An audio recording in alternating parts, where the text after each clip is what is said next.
안녕하세요. 저는 평범한 50대 주부입니다. 집안일 할 때 꼭 썰밤 채널만 틀어놓을 정도로 애청자인데요.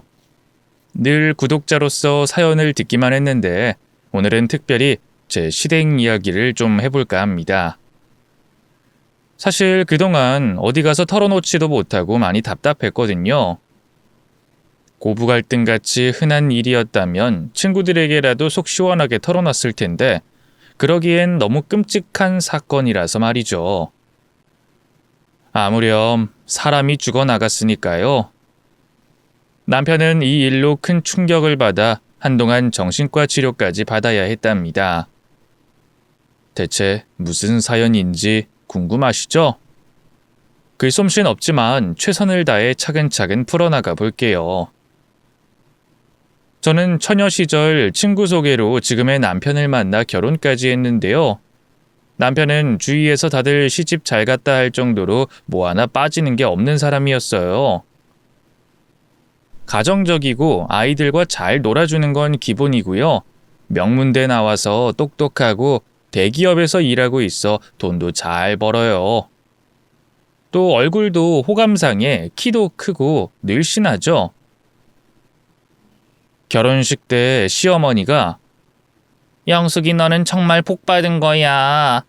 내 아들이라서가 아니라 요즘 세상에 이런 남자 흔치 않다 하면서 생색이란 생색은 다 내셨을 정도였죠. 반면 남편과 2살 터울의 시동생, 그러니까 도련님은 남편과는 닮은 구석이 하나도 없었어요. 남편과 달리 친탁을 해서 체구도 작고 얼굴도 못났고요. 어릴 때부터 공부엔 흥미가 없어 허구한 날 불량 학생들과 몰려다니며 사고만 쳤더랬죠. 결국 나중엔 고등학교도 중퇴하고 집에 틀어박혀 놀고 먹기만 했는데요. 그런 와중에도 여자 꼬시는 재주는 있었는지 멀쩡한 여대생을 임신시켜서 집안이 발칵 뒤집혔네요. 시부모님은 절대 결혼 못 시킨다고 애는 그냥 지우라고 했지만 시동생과 예비동서는 아주 완강했어요. 그래도 생명인데 어찌 지우냐면서 자기들이 책임지고 낳아 키우겠다며 고집을 부렸죠. 둘 다 미성년자도 아닌 성인인데 시부모님이 그런 상황에서 억지로 애를 지우게 할 수는 없었어요. 결국 예비동서배가 더 불러오기 전에 부랴부랴 식을 올렸고요. 그해 말 시동생을 꼭 닮은 남자 아기가 세상에 태어났죠. 하지만 사람이란 그렇게 쉽게 변하는 게 아니잖아요. 더군다나 생전 자기 밥벌이도 해본 적 없는 시동생이 처자식이라고 책임을 질 수 있었겠어요? 호기롭게 들어간 자동차 회사 생산직은 한 달도 못 돼 때려쳤고요.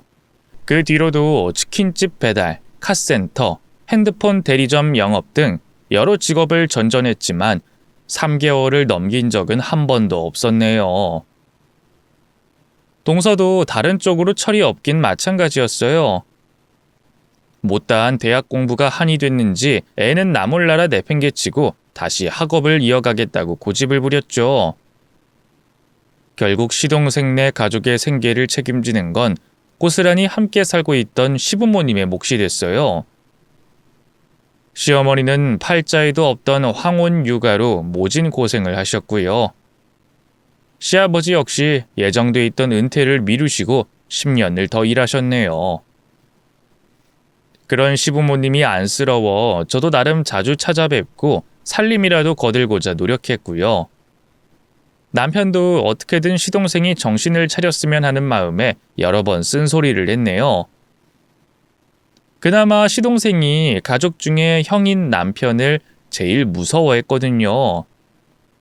하지만 말로 해서 바뀔 거였다면 진작 바뀌었겠죠.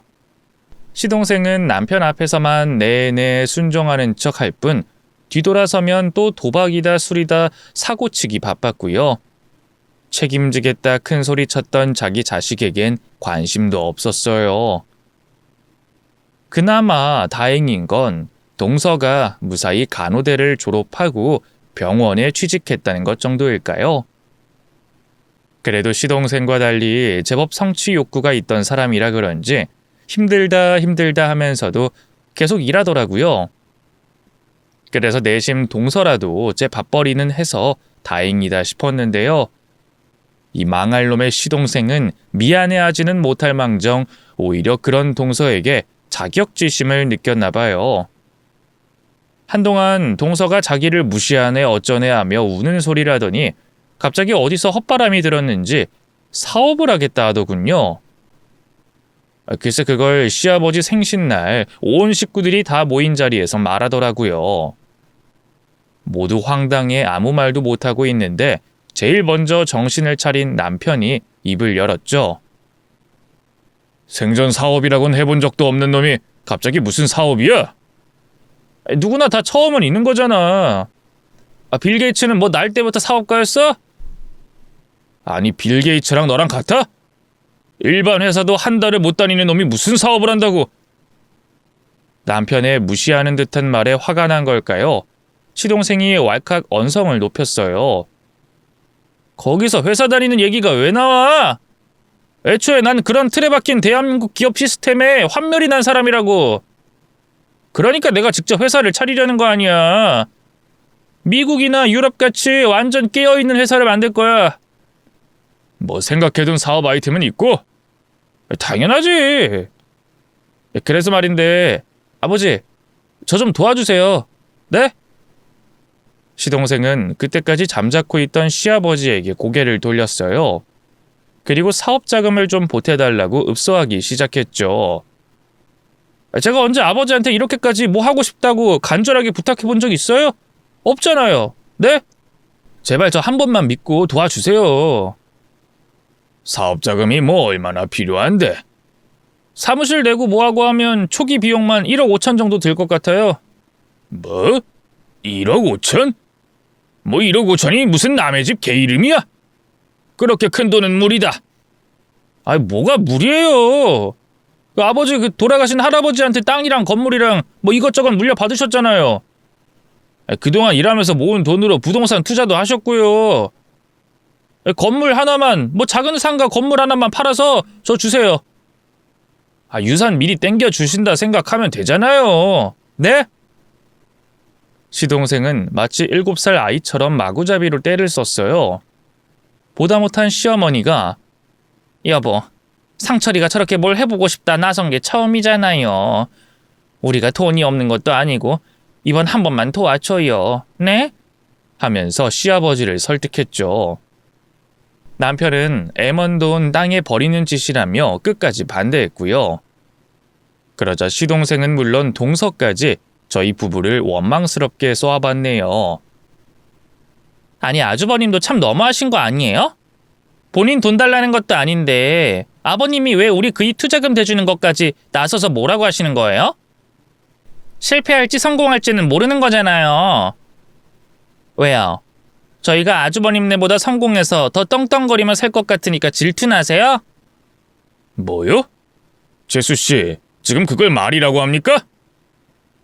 술이 좀 과했던 걸까요? 급기야 동서는 선을 넘은 막말까지 쏟아냈어요. 남편도 가만히 참고 넘어가는 성격은 아니라 순식간에 집안 분위기가 험악해졌죠. 당신 왜 그래? 진정 좀 해. 동서도 그만해. 아무리 그래도 우리가 윗사람인데 예의는 지켜야지. 안 되겠다. 어머님, 아버님, 저희 먼저 일어날게요. 결국 저는 남편을 끌고 먼저 자리에서 일어났고요. 허둥지둥 시댁을 빠져나와 집으로 돌아왔네요. 나중에 시어머니에게 전화해보니 시아버지가 결국 건물 하나를 팔아 시동생네 사업 투자금을 마련해 준 것 같더라고요. 시어머니는 너무 서운해 말라 하시더군요. 너도 애가 둘이니 알지 않니? 자식 중에도 더 아픈 손가락이 있는 거. 뭐 친철이야 어릴 때부터 애가 똘똘하고 야무져서 뭐 하나 걱정이 없었는데 우리 상철이는 이제라도 뭐 하고 싶은 게 생겼다니 부모로서 할 수 있는 한 힘을 실어줘야지. 그럼요 어머님 다 이해해요. 그렇게 말해주니 고맙다. 남은 유산은 나중에 우리 죽거들랑 꼭 공평하게 분배해줄게. 무슨 벌써부터 그런 말씀을 하세요. 어머님, 아버님 두 분 다 오래오래 사셔야죠. 그나저나 서방님 사업이 잘 풀려야 할 텐데 걱정이네요. 그래도 믿는 구석이 있는 것 같은데 잘하겠지. 하지만 기대와 달리 시동생이 야심차게 차린 회사는 3년도 못 가 문을 닫았어요. 처음엔 무슨 특허를 받았다는 수면 베개를 팔았는데 그게 실적이 좀 저조했던가 봐요. 갑자기 요즘은 디지털 마케팅이 대세라면서 그걸 하겠다며 업종을 바꾸더군요. 자연스레 있던 직원들도 다 떠나갔고요. 시동생 혼자 마케팅할 고객사를 구하겠다며 이리 뛰고 저리 뛰었는데요. 원래 그런 것도 처음엔 다 연줄이 있어야 일이 들어오는 거잖아요. 아니면 죽어라 영업을 뛰던지요. 그런데 시동생은 그 잘난 자존심 때문에 곧 죽어도 남한테 아쉬운 소리는 못하는 성격이었어요. 결국 고객사를 구하긴커녕 허구한 날 사람을 만나 술 먹고 싸우기 바빴고요. 나중엔 회사에 출근하는 날보다 출근하지 않는 날이 더 많아졌죠. 그렇게 시동생이 야심차게 차렸던 첫 회사는 본전은커녕 빚만 잔뜩 지고 폐업하고 말았습니다. 그 뒤로도 시동생은 정신을 못 차리고 계속해서 새로운 사업을 알아봤어요. 그때마다 시부모님은 갖고 있던 땅과 건물을 팔아 돈을 마련해줬죠. 하지만 밑빠진 독에 물 붓기도 아니고 집안 재산의 거의 반을 넘게 날려먹고 나서부턴 시아버지도 더는 안 된다며 선을 그었는데요.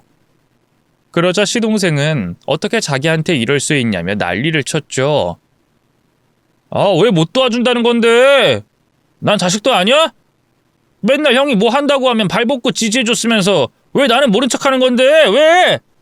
왜 차별하냐고? 급기야 시동생은 가만히 있던 저희 남편을 걸고 넘어졌어요.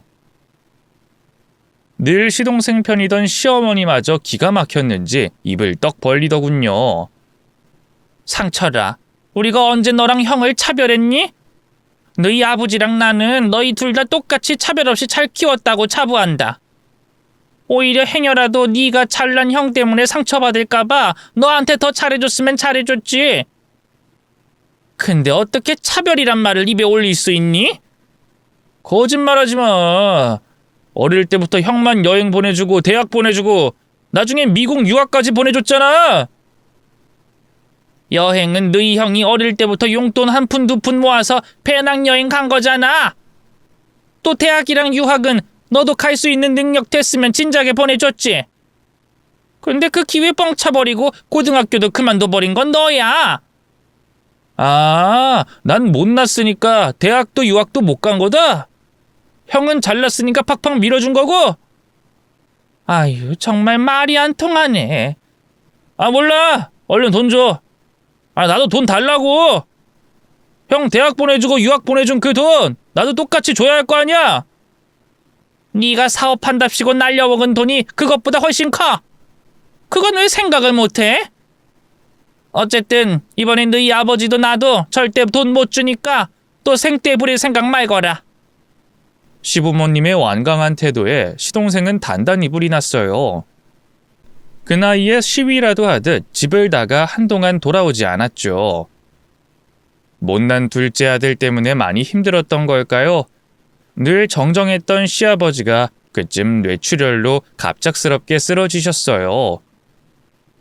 처음 소식을 들었을 땐 정말 얼마나 놀랐는지 몰라요. 당시 전 집에서 아이들 학교 보내고 혼자 집안일을 하고 있었는데요. 연락을 받자마자 바로 남편과 둘이 병원으로 달려갔죠. 다행히 초기 대처가 빨라 생명엔 지장이 없다 하더군요. 편마비 같은 후유증이 살짝 남을 수도 있는데 그건 차츰 좋아질 거라 하더라고요. 불행 중 참 다행이었죠. 마침 입원한 병원이 동서가 일하는 병원이라서 여러 가지로 편의를 많이 봐주더라고요. 병실도 위치 좋은 곳으로 빼주고 면회 시간도 자유롭게 해줬죠. 시어머니가 옆에서 상주하며 간호하시고 동서도 간간히 들여다본다기에 저는 자주 찾아가진 않았어요. 퇴원하시면 더 효도할 생각으로 시댁에 혼자 남은 조카를 챙기며 살림을 돌봤죠. 그땐 정말 몰랐어요. 병원에서 본 시아버지의 모습이 마지막이 될 줄은 말이죠.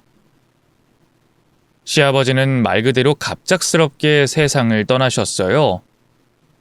수술도 잘 끝났고 당장 퇴원만 기다리던 상황이었는데 얼마나 황망했는지 몰라요.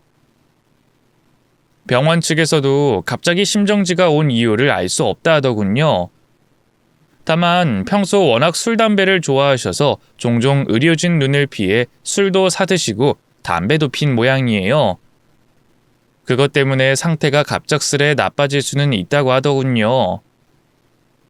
워낙 고령이셨고 그간 시동생네 일로 이런저런 스트레스를 많이 받으셨으니 그런가 보다 했죠. 어쨌든 시아버지가 돌아가시고 시어머니는 많이 힘들어하셨어요. 그건 아버지를 하늘같이 여기던 남편 역시 마찬가지였죠. 늘 바위처럼 굳건해 보였던 남편이 장례식장에서 처음으로 아이처럼 엉엉 우는 모습을 봤네요. 얼마나 가슴이 미어지던지요. 반면 시동생은 장례식장에서 3일 밤낮을 울더니만 금세 툭 털어냈어요. 그리고는 시아버지에게 물려받은 유산으로 또 새 사업을 하겠다면서 신나게 돌아다니더군요. 원래 시동생이 뭘 오래 담아두는 성격이 아니긴 해요. 그치만 다른 사람도 아니고 아버지가 돌아가셨는데 금세 말짱해진다는 게 참 신기하더군요. 어쨌든 그렇게 시동생은 또 시어머니의 반대에도 불구하고 야심차게 헤어드라이어 판매 회사를 차렸고요. 1년도 안 돼 싹 말아먹고 말았죠. 당연한 일이었어요. 이번 사업도 앞선 사업과 마찬가지로 제대로 된 준비도 없이 그냥 사장님 소리가 듣고 싶어서 시작한 일이었으니까요. 그 뒤로 시동생은 완전히 폐인이 돼버렸어요. 시아버지에게 물려받은 유산마저 다 탕진한 뒤로는 집에 틀어박혀 허구한 날 술만 마셔댔죠. 결국 보다 못한 동서가 시동생에게 이혼하자고 말했던 모양이에요. 처자식마저 이를 위기에 처하자 덜컥 겁이 났던 걸까요? 시동생은 소 잃고 외양간 고치는 것도 아니고 뒤늦게 동서에게 매달리더군요. 나한텐 당신밖에 없다고. 앞으로 정말 잘할 테니까 제발 버리지 말아달라고요. 이제라도 가장으로서 제 몫을 다하겠다며 작은 중소기업에 취직도 했죠. 그래서 전 시동생이 이제야 좀 정신을 차리겠구나 했어요. 설마 뒤에서 그런 무서운 간계를 꾸미고 있을 줄은 꿈에도 몰랐죠. 시작은 시어머니의 암 발병이었어요. 하늘도 참 무심하시죠. 시아버지가 돌아가시고 2년도 안 돼 시어머니에게 암이 찾아온 거예요. 유방암이었는데요. 이미 꽤 진행이 된 상태라 당장 항암 치료부터 해서 암세포를 줄이고 수술을 해야 한다 하더군요. 늘 강건하던 시어머니가 말기암이라니 얼마나 놀랐는지 몰라요. 무엇보다 아버지에 이어 어머니까지 보내게 생긴 남편이 큰 충격을 받았죠. 시어머니는 시아버지 때와 마찬가지로 동서가 일하는 병원에 입원했는데요. 의료진이 미리 마음의 준비를 하라고 얘기할 정도로 상태가 좋지 않았어요. 남에게 약한 모습 보이는 걸 죽기보다 싫어하던 시어머니는 간병인도 한사코 거부하셨네요. 잘 알지도 못하는 타인에게 자기 몸을 맡기고 싶지 않다면서요. 결국 보다 못한 남편이 조심스럽게 제게 그러더군요. 어머니 간병 말이야. 당신이 좀 맡아주면 안 될까? 뭐? 내가? 그럼 애들은 어떡하고. 민우도 어머님 입원하시고부터 쭉 내가 보고 있잖아. 동서는 일 때문에 바쁘고. 서방님은 자기 아들이 밥을 먹든 말든 집에 들어오든 말든 신경도 안 쓰는 사람이라. 뭐 애들이야. 민우도 그렇고 다들 많이 컸잖아. 학원 뺑뺑이 돌리면 8시 넘어서야 집에 들어오는데 그땐 뭐 내가 챙기면 되니까. 부탁 좀 할게 여보. 물론 환자 간병이라는 게 정말 힘든 일인 거 알아. 그치만 어머니가 저렇게 강경하시잖아. 나도 생판 모르는 남한테 말기암인 엄마를 맡긴다는 게 좀 그래. 남편이 그렇게까지 간절하게 제게 무언가를 부탁하는 건 처음이었어요. 늘 제 의견을 존중하고 한 발 양보하던 사람이었으니까요. 자연스레 제 마음도 약해지더군요. 물론 말기암 시어머니를 간병한다는 게 쉽지 않을 거라는 건 예상하고 있었어요. 당장 병든 자기 부모도 모시고 싶지 않아 모르쇠하는 자식들 천진데요 뭐.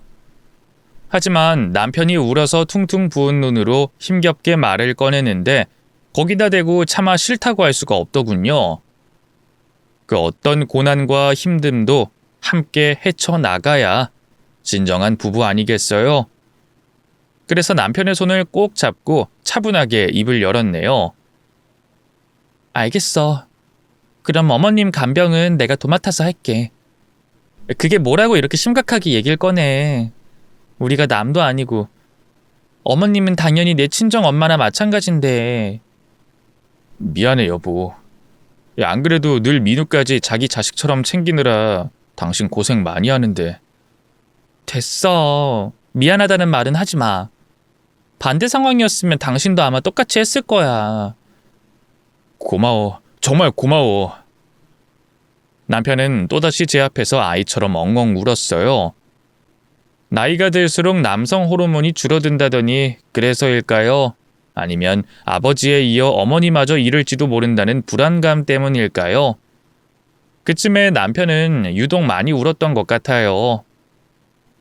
저라도 정신 바짝 차려서 그런 남편에게 힘이 돼줘야겠다 결심했네요.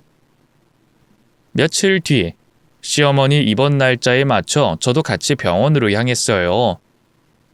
다행히 병원에서 일하는 동서의 도움으로 인기 많은 2인실을 선점할 수 있었는데요. 침대 옆 간이 침대에서 생활하면서 하루 종일 시어머니 곁을 지켰죠. 시어머니는 그래도 남보다는 며느리인 저를 훨씬 편해하셨어요. 처음엔 어색해하시고 뭐든 혼자 하려 하셨지만 차츰차츰 제게 의지하시더군요. 다른 병동에서 일하는 동서도 간간히 병실로 찾아와 상태를 살펴보곤 가곤 했죠. 사실 병원에선 시어머니가 언제 돌아가셔도 이상하지 않은 상태라 했어요. 실제로 시어머니는 독한 항암 치료를 받으면서 많이 힘들어 하셨네요.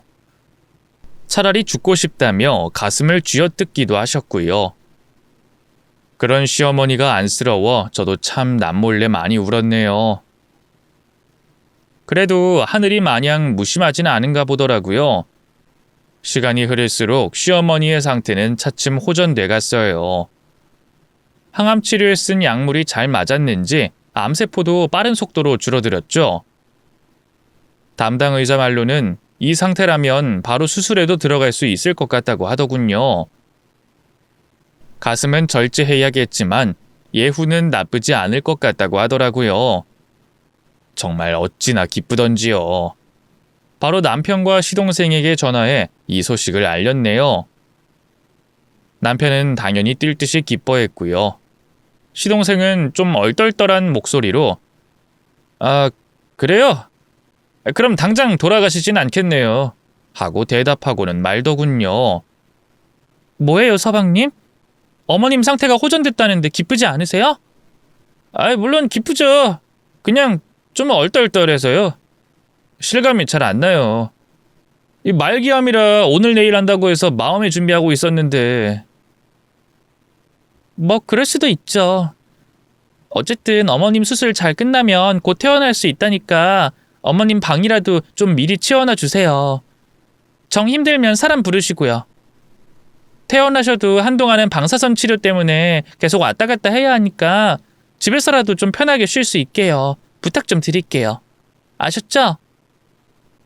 네, 알겠어요. 그렇게 시동생은 전화를 끊었어요. 나사라도 하나 빠진 것처럼 반응하는 게 좀 이상하다 싶었지만 그땐 그냥 워낙 감정 표현에 서툰 사람이라서 그런가 보다 하고 말았죠. 죽어가는 자기 엄마 보는 게 무섭다고 병원에도 잘 안 오던 사람이었으니까요. 어쨌든 시어머니는 장시간의 수술을 잘 이겨내셨고요. 일주일 뒤로 퇴원 날짜를 받아두고 체력 회복에 전념하셨어요. 저도 옆에서 같이 산책 동무도 해드리고 음식도 챙겨드리며 최선을 다해 도왔죠. 그날도 마찬가지였어요.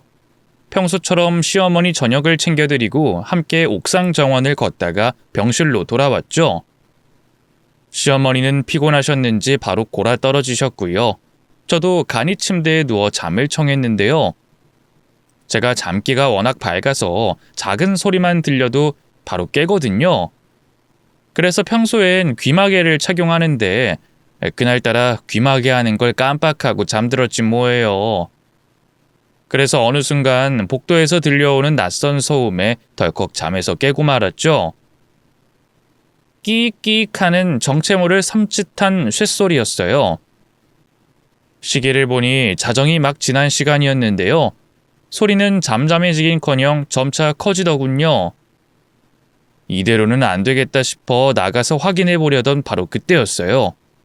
갑자기 병실 문이 벌컥 열리더니 누군가 안으로 들어왔죠.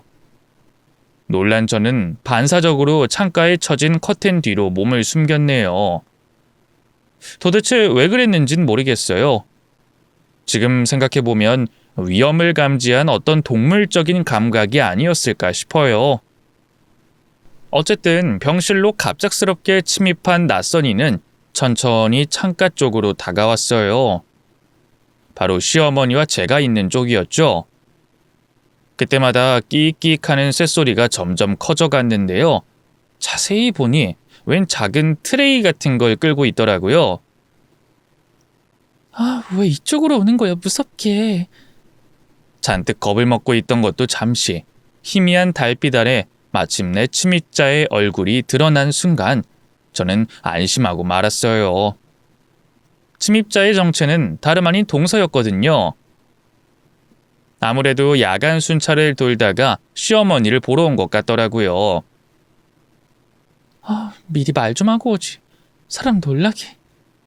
그렇게 생각하며 커튼 밖으로 나가 동서를 부르려던 순간이었어요.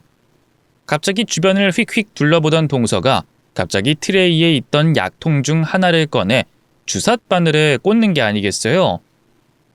그리고는 그 주삿바늘을 바로 시어머니의 링겔줄에 꽂더군요. 뭐지? 영양제라도 넣는 걸까? 하고 순진하게 생각했던 저를 비웃는 것처럼 동서가 혼잣말을 하듯 입을 열었어요. 이놈의 노인네는 참 명줄도 길지. 그렇게 진작 죽어줬으면 좋았잖아요. 하늘에서 너무 나 원망하진 마세요, 어머님. 그 말을 듣는 순간 등 뒤로 소름이 쫙 끼치면서 숨이 턱 막혔어요.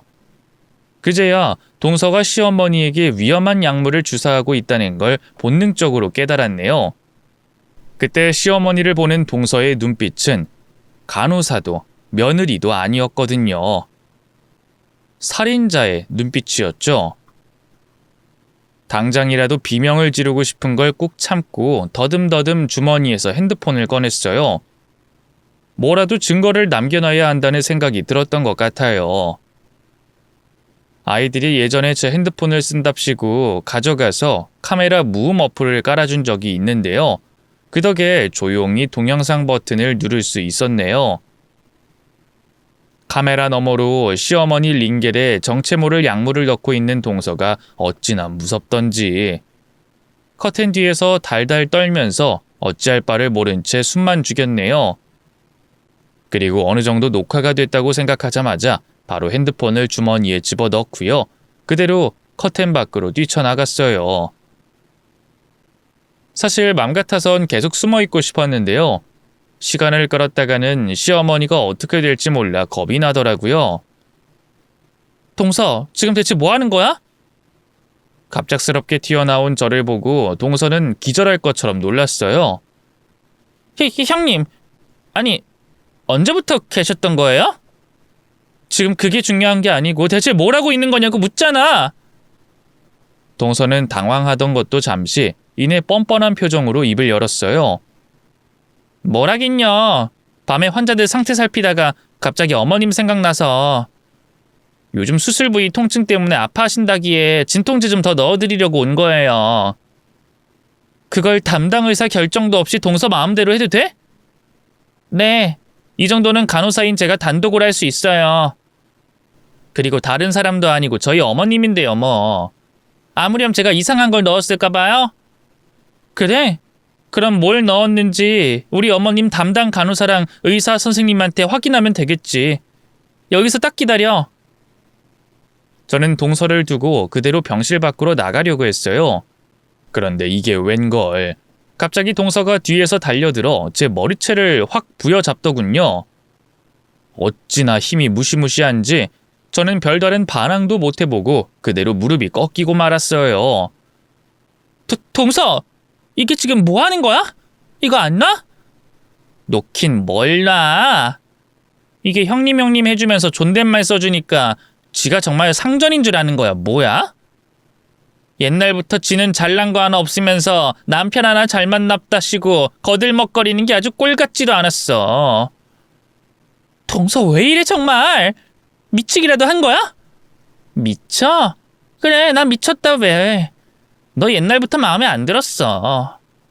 야, 대기업 다니고 잘생긴 남편 있다고 네가 뭐라도 되는 줄 알아? 어? 밖에서 만났으면 너 같은 건 내 따까리도 못 됐어. 어쨌든 너 오늘 본 거 어디 가서 입 놀리기만 해. 그땐 너도 그냥 죽여버릴 테니까. 알았어? 역시 어머님한테 넣은 약물 그냥 진통제 아니구나. 그치? 저는 동서에게 다급하게 물었어요. 그러자 너무나 충격적인 대답이 돌아왔습니다. 그래, 아니다 왜? 오늘 내일 하는 할망구 일찍 편하게 해주겠다는데 그게 뭐 잘못됐냐? 뒤통수를 한 대 얻어맞은 것처럼 얼얼한 통증이 전신을 감쌌어요. 어떻게 동서가 이런 끔찍한 짓을 벌일 수 있는지 이해가 가지 않았죠. 어떻게 그런 말을... 지금 이거 범죄야. 살인이라고. 알아? 세상에 어느 며느리가 자기 시어머니를 살해해? 대체 이유가 뭐야? 어머님이 동서한테 얼마나 잘해주셨는데? 그러게 진작에 가진 돈 다 내놨으면 좋았잖아. 늙은이가 욕심만 많아서 그 재산 다 저승길에 싸질러 가지고 할 것도 아니고. 그 순간 남편에게 전해 들은 말이 문득 생각났어요. 서방님이 또 사업병이 도져서 다니던 회사를 때려치고 장사를 하고 싶어 한다고 했었죠. 그래서 시어머니에게 또 손을 벌렸는데 어머님이 칼같이 거절하셨다고요. 그럼 설마 서방님도 같이?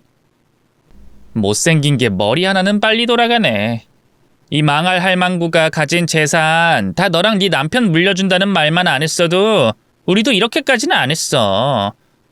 자업자득이지 뭐. 세상에 어떻게 이런... 시동생마저 공범이라니. 저는 너무 큰 충격에 아무 말도 하지 못했어요. 그 사이 동서가 핸드폰을 꺼내 누군가에게 연락하더군요. 다름 아닌 시동생이었죠. 어떡하지 자기? 형님이 알아버렸는데. 그치? 역시 너무 많이 알아버렸지? 근데 둘이나 죽이고 그냥 조용히 넘어가긴 힘들 것 같은데. 어떻게? 바로 외국으로 떠버릴까? 저를 깔아뭉갠 채 말도 안 되는 소리를 짓거리는 동서를 보고 있자니 너무 두려웠어요. 하지만 이대로 가만히 있다간 꼼짝없이 죽을 판이었죠. 저는 동서가 전화하는 틈을 노려 벌떡 상체를 일으켰고요. 그대로 동서를 밀어 넘어뜨린 채 병실 문을 열었습니다. 그리고 복도 저 너머로 미친 듯이 달리기 시작했죠. 아이 전현이 진짜... 자기 일단 끊어봐. 야! 너 거기 안 서? 사람 살려! 사람 살려! 여기요 아무도 없어요? 누가 제발 좀 도와주세요. 여기 사람이 죽어가고 있어요. 저는 사방팔방 미친 듯이 고함지르며 데스크 쪽으로 달려갔어요. 다행히 근무 중이던 간호사 한 명이 저를 보고 두 눈이 휘둥그레졌죠. 대체 무슨 일이세요, 보호자분? 저희 동서가 어머님을... 네? 침착하게 말씀 좀 해보세요. 저는 간신히 진정한 채 자초지종을 설명했어요. 간호사는 너무 놀라 어쩔 줄 몰라 하더군요.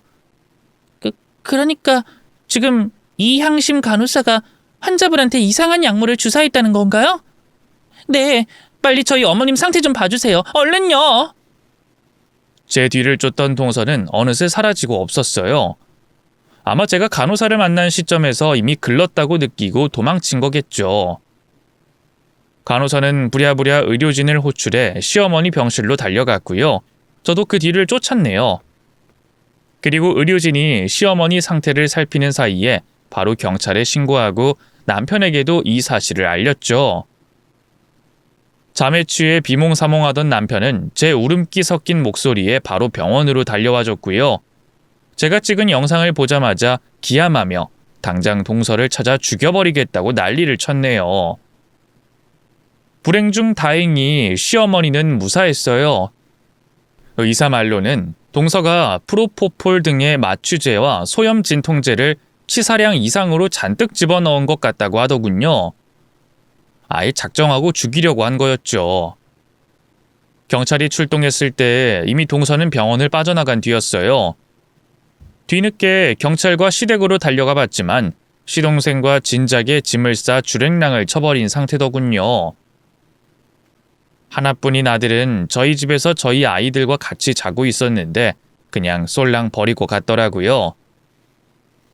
원래 애한테 아무런 애착도 없다는 걸 알았지만 그래도 어떻게 부모란 사람들이 그럴 수 있는 건지. 하긴 자기 어머니를 죽이려고 한 짐승만도 못한 범죄자들한테 뭘 바라겠어요. 한참 집안을 수색하던 경찰은 그대로 다른 곳으로 이동하려 했어요. 공항으로 통하는 도로부터 샅샅이 수색해보자면서요.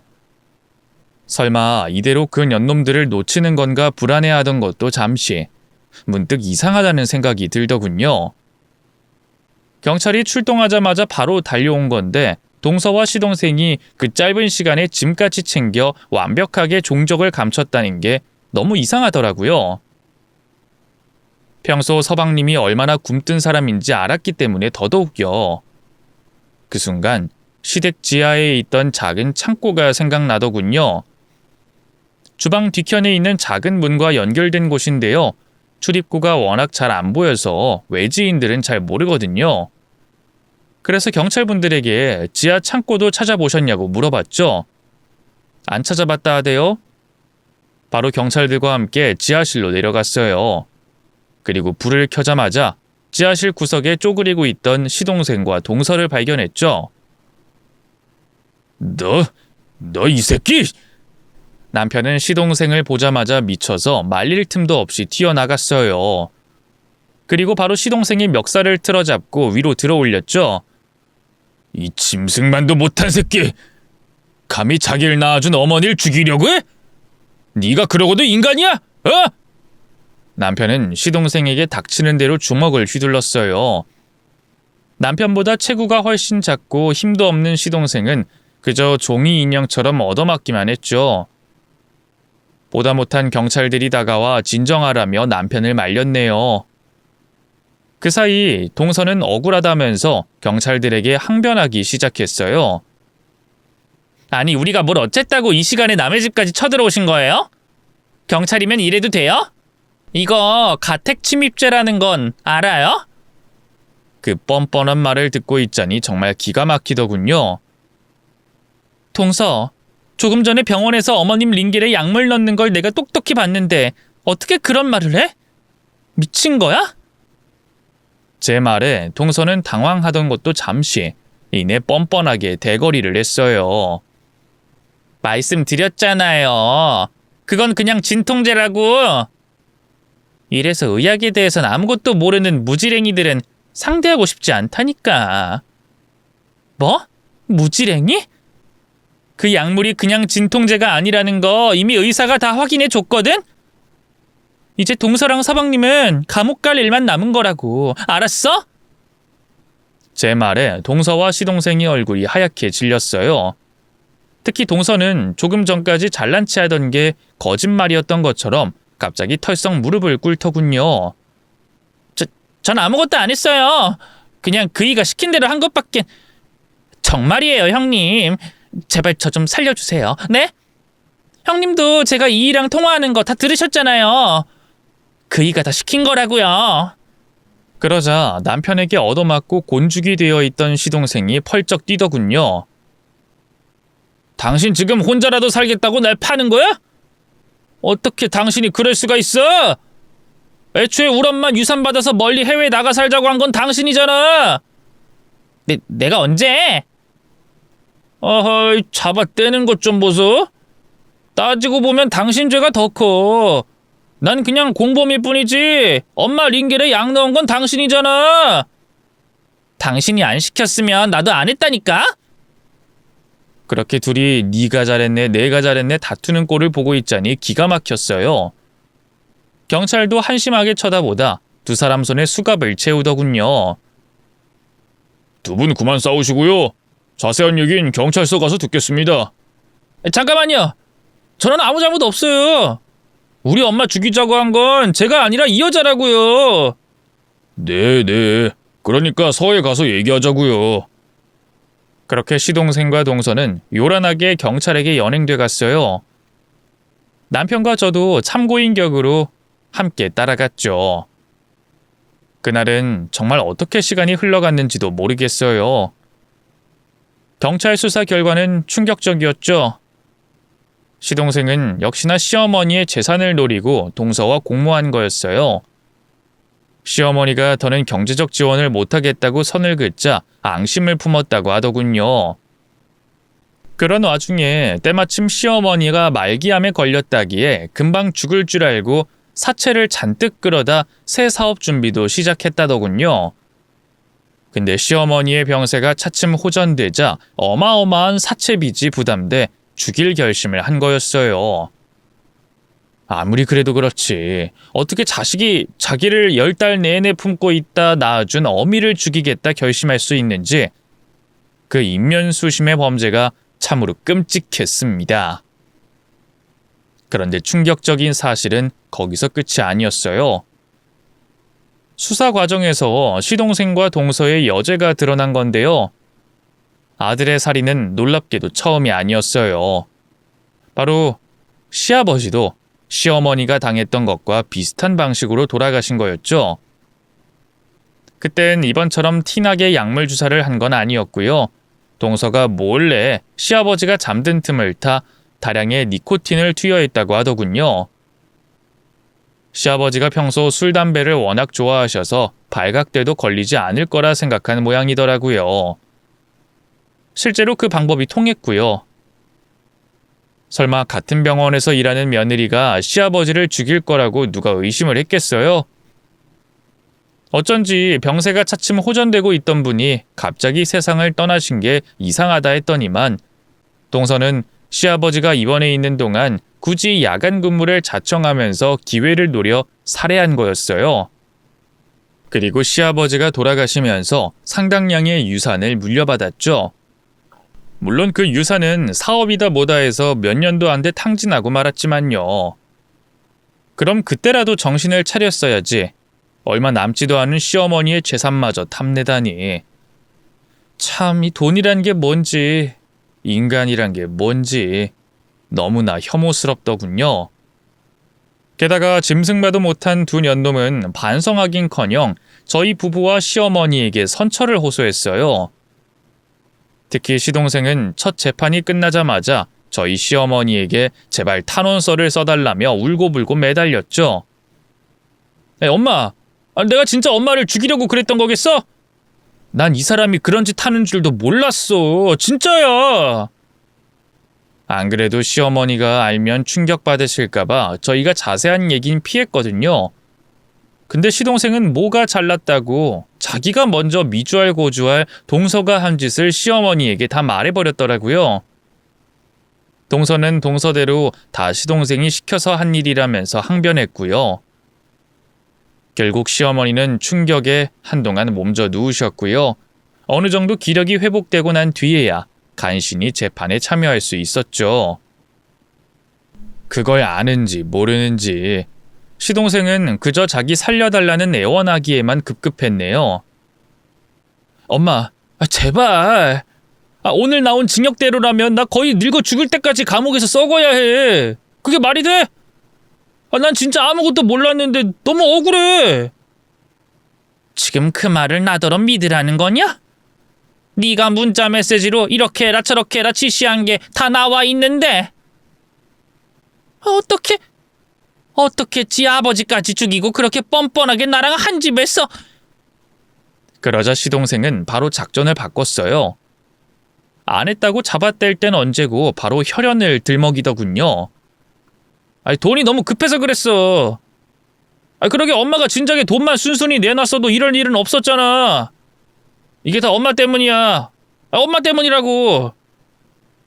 나 그래도 엄마 아들인데 이렇게 감옥에 보낼 거야? 세상 천지에 자기 아들을 감옥에 보내는 엄마가 어딨어? 어? 그런 인면수심의 범죄를 저질러 놓고 참 뻔뻔하더군요. 그나마 동서는 손이 발이 되도록 빌기라도 했지. 시동생은 그저 아이처럼 떼쓰며 엉엉 울기만 하더라고요. 시어머니는 그런 시동생을 보며 본인이 자식 농사를 완전히 잘못 지었다고 긴 한숨을 내셨죠. 저는 내심 시어머니가 시동생을 선처해 주려는 건 아닐까 긴장했어요. 하지만 시어머니도 자기 남편을 죽인 아들을 용서할 정도로 바보는 아니었죠. 흔들리는 눈빛을 하던 것도 잠시. 이내 시동생을 향해 단호하게 입을 열더군요. 오늘부로 난 너 같은 아들 둔 적 없다. 네가 돌아가신 너희 아버지랑 나를 죽일 결심한 순간부터 너도 부모 잃은 결심은 한 거겠지. 안 그러냐? 무슨 말이야, 엄마? 나랑 연을 끊겠다는 거야? 그래. 그러니 출소하고 나서도 나 찾아오지 말 거라. 집도 연락처도 다 바꿀 거고 너랑은 평생 얼굴 맞댈 일 없을 테니까. 엄마 그런 게 어딨어? 나 좀 살려줘. 어? 제발. 진짜 엄마 아들 감옥 보낼 거야? 어? 시어머니는 애원하는 아들을 뒤로하고 법정을 빠져나오셨어요. 그리고 더는 견디기 힘드셨는지 지나한 재판 과정을 저희에게 일임하셨죠. 부모 등 존속을 살해한 존속살해죄는 징역 7년 이상으로 엄격하게 처벌한다 하더라고요. 시동생네 부부는 시아버지는 물론 시어머니 살해미수죄까지 더해져 그보다 더 긴 형량을 받았네요. 그런 혼란한 상황 속에서도 시어머니는 항암 치료를 무사히 이겨내고 퇴원하셨어요. 아프신 분을 홀로 두는 건 안 될 것 같아 저희 부부가 모셨는데요. 당연한 말이겠지만 몸은 진작에 쾌차하셨어도 마음은 한동안 많이 아프셨네요. 아무래도 아들과 며느리를 자기 손으로 직접 감옥에 보냈다는 게 죄책감이 드셨나 봐요. 저희 부부는 애초에 부모 자식 간의 도리를 먼저 저버리고 폐륜을 저지른 것은 그들이니 신경 쓰지 말라 말씀드렸죠. 그래도 시간이 약이라고 나중엔 시어머니도 마침내 둘째 아들을 자신의 가슴 속에서 온전히 지워낼 수 있었던가 봐요. 그런 놈에겐 단 한 푼의 유산도 물려줄 수 없다며 모든 재산을 저희에게 다 증여하셨고요. 그 뒤로 시동생에 관한 소식은 일절 궁금해하지 않으셨죠. 혼자 남겨진 조카는 동선의 부모님이 거두기로 하셨는데요. 동서와 달리 그래도 손주를 진심으로 아끼는 분들 같아 그나마 마음이 놓이더라고요. 어쨌든 그 뒤로 시어머니는 저희 가족과 행복하게 90까지 잘 살다 가셨고요. 어느 날 잠자듯 조용히 세상을 떠나셨답니다. 그렇게 시어머니를 보내드리고 저희 부부는 한동안 많이 힘들어했어요. 그 사이 시동생과 동서는 출소했는데요. 저희에게 연락해 돌아가신 시어머니 몫의 유산을 달라며 땡깡을 부리더군요. 또 협박죄로 감옥 가고 싶냐는 말에 바로 깨갱하긴 했지만요. 지금은 둘 다 출소 전보다 더 쓰레기 같은 삶을 살고 있는 것 같아요. 동서는 전과 때문에 간호사로 더는 일도 못하고 남의 집 식모살이를 전전하고 있고요. 시동생은 집에 처박혀 허구한 날 술만 마시고 있다 하더군요. 거의 알코올 중독 직전이라 하대요. 결국 동서는 그런 시동생을 못 견디고 얼마 전에 이혼했다고 해요. 조카가 그나마 성인이 된 뒤로 갈라서서 다행이라고 해야 할까요? 그래도 조카는 외가 쪽 할머니 할아버지 덕분에 똑바로 잘 크고 있는 것 같더라고요. 얼마 전에 사회인이 됐다고 해서 축하 선물도 보냈네요. 어쨌든 시동생과 동서가 남은 여생도 죗값을 치르며 살다 갔으면 하는 마음입니다. 긴 얘기 들어주셔서 감사합니다. 모두 건강하세요.